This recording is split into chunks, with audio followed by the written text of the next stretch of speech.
Da krenemo od laganijih pitanja. Na primjer, koja mu je omiljena ptica?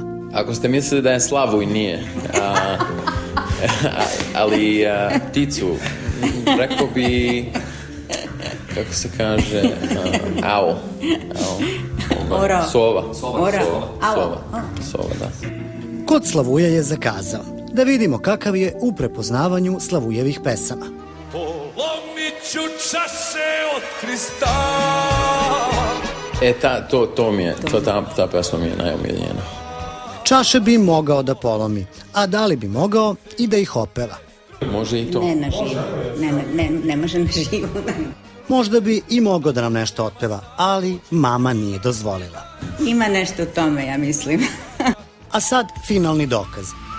Nema čoveka koji gledajući Slavuja iz Mrčajevaca nije primetio da on dok peva istovremeno oblizuje usne. Da li to radi i Devin?